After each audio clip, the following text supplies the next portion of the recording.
Po. Before nangyari yan, wala ba kayong usapan na ganito ang arrangement natin, ha? Ibalik niyo yung 9,000 sa amin, Yeah. 1,000 na sa inyo. Ko po siya. Siya po nagbigay sa akin ng gate pass. Tapos sabi niya sa akin, na-briefing ka na bagang. Ha? Na-briefing na kagang. Na-briefing ka na, gang. Tinanong po ako nung lalaki kung nasan yung pera ko. Ipinakita ko lang po. Tapos kinuha niya sa kamay ko. Binilang niya yung pera. Kinuha niya yung 9,000. Ibinigay niya sa akin yung 1,000. Tapos sabi niya, pwede ka nang mag-exit. Ba't hindi ka pumunta kaagad si Mayor? Baka po kasi pag pumunta kami dun, kasabot po siya.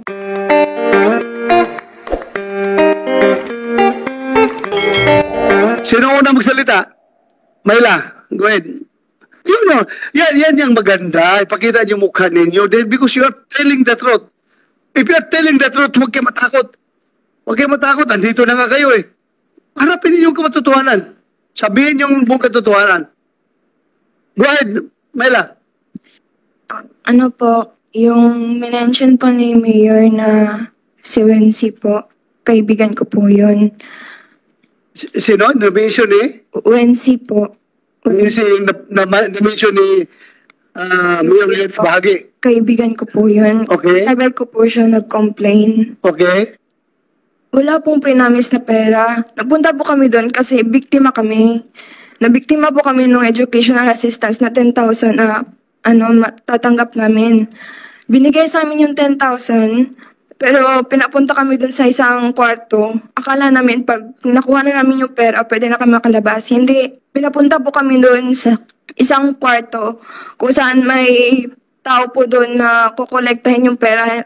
Pero bago po kami nakapunta dun sa Divine Mercy, pinapunta po muna kami sa nagpunta po kami dun sa peso po kasi kailangan daw po ng gate pass. Papasok na sana kami sa Divine Mercy pero hindi kami pinapasok kasi kailangan daw ng gate pass. Yan ang sabi yung nagbabantay dun sa gate sa Divine Mercy. Doon po sa Carmen yun. Anong payout ito? Payout ng educational assistance? Assistance po. Magkano ang pinirmahan nyo? 10,000. 10,000. So,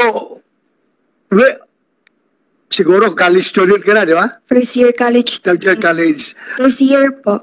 First year. Po. Were you not aware that before kayo tumanggap ng pera, wala ba kayong usapan sa mga nag-recruit sa inyo na, ito lang pirmahan ninyo, 10,000 ha? Pero ang matatanggap nyo actually is, magkano sabi mo? 10,000 po. 10,000. Yan nga po. Kung sabi mo, pinapasok kayo sa kabilang room, kinuha yung Pera po na 9,000. 1,000 lang po yung binigay. 1,000 binigay sa iyo. Opo. Before nangyari yan, wala ba kayong usapan na ganito ang arrangement natin, ha? Ibalik niyo yung 9,000 sa amin, Yeah. 1,000 na sa inyo. Punta po namin doon sa Peso, sa likod po ng munisipyo namin doon. Nandun po yung mga admin, nagbibigay ng gate pass. Admin, sino yung admin na yun? Jerry Nalupa po. Ha? Jerry Nalupa. Ginny? Jerry Nalupa. Jerry Lalupa. Nalupa po. Lalupa. Nalupa. Lalupa. Opo. Saan siya ngayon? Hindi ko po alam. So, kilala mo talaga ito na Jerry Lalupa pangalan niya? Kasi namukhaan ko po siya. Siya po nagbigay sa akin ng gate pass. Tapos sabi niya sa akin, na-briefing ka na bagang. Ha? Na-briefing na kagang. Na-briefing ka na, gang. Yun po yung sabi niya. So, hindi ko po alam kung anong briefing yung sinasabi niya. Pero baka hindi niya po ako bigyan ng gate pass pag hindi ako nag-oo eh. So, ano na lang po ako, nag-oo po ako. Nabigyan ako ng gate pass, nakapasok ako sa Divine Mercy tapos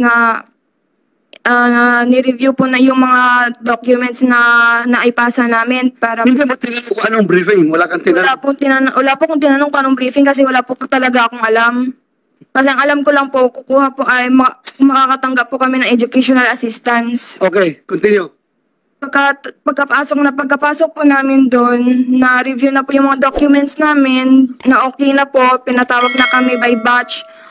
Mga 10 po kami pinapasok doon mismo sa office na nandun sa Divine Mercy. Nandun po sa table, nakalatag po yung mga papers po doon na may mga pangalan ng mga beneficiaries. Divine Mercy, eskwelahan ito? Hindi po. Ano yan? Simbahan? Likod po ng Munisipyo ng Carmen po. Likod ng munisipyo ng Carmen. Opo. Merong Divine Mercy. Opo. Ano yun siya? Kapilya? Islet po. Ha? Islet.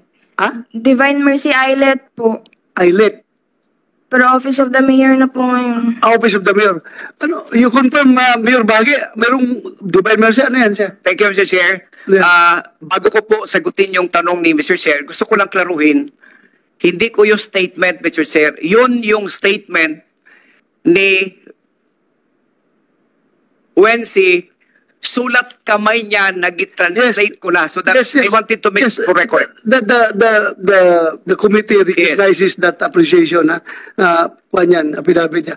Tanong ko lang is, yung, sabi, Divine Mercy, ano yan siya? Yes, Mr. Chairman, ang Divine Mercy, the DMI, lugar kung saan nakatayo yung isang function hall namin.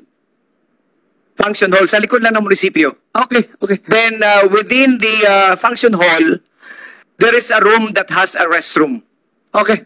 Thank you, Mr. Chair. Thank you for that clarification. Continue, Pagkapasok po namin doon, nandun po yung table na maraming mga papers po na nakasulat yung mga pangalan ng beneficiaries at kung magkano po yung matatanggap nila. Nung natawag na po yung pangalan ko, binulangan po ako ng pera sa harapan ko, 10,000 po yung binigay. Nung pagkakuha ko na po ng pera, babalik na po sana ako doon sa pinasukan ko na door, pero hindi po ako doon pinapunta. May tumawag po sa akin na lalaki, sabi niya, gang dara nga door agi, itinuro niya po yung door na, yung sinabi po ni Mayor na may room pa po doon, na doon po kami napasok. Hindi po kasi siya makikita sa labas kung may tao ba doon. Wala kasi tinted po yung yung glass. Pagkapasok po namin doon, may babae po isa sa table and may isa din pong lalaki doon sa gilid niya. Tinanong po ako ng lalaki kung nasan yung pera ko. Ipinakita ko lang po, tapos kinuha niya sa kamay ko. Binilang niya yung pera, kinuha niya yung 9,000, ibinigay niya sa akin yung 1,000. Tapos sabi niya, pwede ka nang mag-exit. Sino yung lalaki na yun? Hindi ko po kilala yun eh. Hindi mo kilala? Bakit mo binigay? Kasi akala ko po, kasi baka staff po siya ng condon kasi nandun po sila mismo sa venue eh. Ikaw lang ang kinuna ng 9,000, Myla? Hindi lang po ako, madami po kami. Hindi niya nakilala kung sino yung lalaki kumuna ng 9,000? Hindi po. Kasi bakit po sila makakapasok dun kung hindi po sila staff? Sa tingin mo, sino? Staff nino? Staff po ng municipality po namin. Sa Carmen po. Sa? Carmen. Meron bang ganun, Mayor? Thank you, Mr. Chair, Your Honor. Actually, ngayon ko lang nalaman na yung incident na yan. But as far as I can recall, wala akong natanggap na text, reklamo man lang during those days na ang lugar na ginasabi nila is just 25 meter away from the police station. Mr. Chair. Kailan nangyari itong payout ito? October 29 po kami na payout. Hindi ba kayo nagreklamo? Na alam niyo na 10,000 ang kukunin ninyo, tapos biglang kinuha ng isang lalaki, isang stranger, kamo, na 9,000 at 1,000 lang natira sa inyo. Hindi ba kayo nagreklamo sa DSWD? Kung kanino man. Kaya po nagpunta po kami kay Kuya Gov po. Mayor? Kay Governor po. Nagpunta kami kasi nakita po namin yung live niya na kung sino yung mga biktima ng Tiga saan ka, Myla? Carmen po. At tiga Carmen, ba't hindi ka pumunta kaagad si Mayor? Kasi po, wala naman po siya dun sa Baka po kasi pag pumunta kami dun, kasabot po siya. Huwag mo muna sabihin ka sa buhat. Dahil, hindi. O huwag tayo magbabanggit ng kasabwat dahil hindi naman tayo nakakasiguro kung kasabwat o hindi. Baka lang. Kasi po, yung po kasi ako dun sa sinabi ng lalaki na sabi niya, na-briefing na po ba ako? Staff po yun sa municipality. So hindi mo ma-identify. Wala sa inyo naka-identify doon sa lalaki kumukuha ng Jerry na lupa po. pera. Jerry na loop, yung lalaki nagkuha ng pera. Yung lalaki kumuha ng pera. Hindi po. Hindi namin nakilala kasi nakakap po siya eh. Nakakap. Nakakap, may face mask din? Wala po. Oo. Wala nakakilala sa inyo?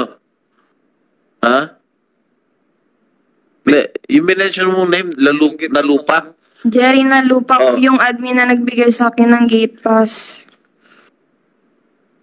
Pero sa pagbawi ng pera, wala na doon si Jerry na lupa. Hindi po namin alam kasi matagal din po kami Hindi, ang tanong ko, ang nagkuha ng pera sa'yo, binigyan ka ng 1,000, binawi yung 9,000, isang lalaki at isang babae. Opo. Oh, wala doon si Jerry na lupa. Wala po. Siya po yung nagbibigay ng gate pass, yung Jerry na lupa. Ikaw ay taga Carmen. Opo. Kung yung dalawang tao na yun ay staff ng munisipyo ng Carmen, sigurado ako may idea ka kung mukha niya taga Carmen ba yun o hindi taga Carmen. Hindi na po kasi ako nakakabalik ng Carmen sa tayo.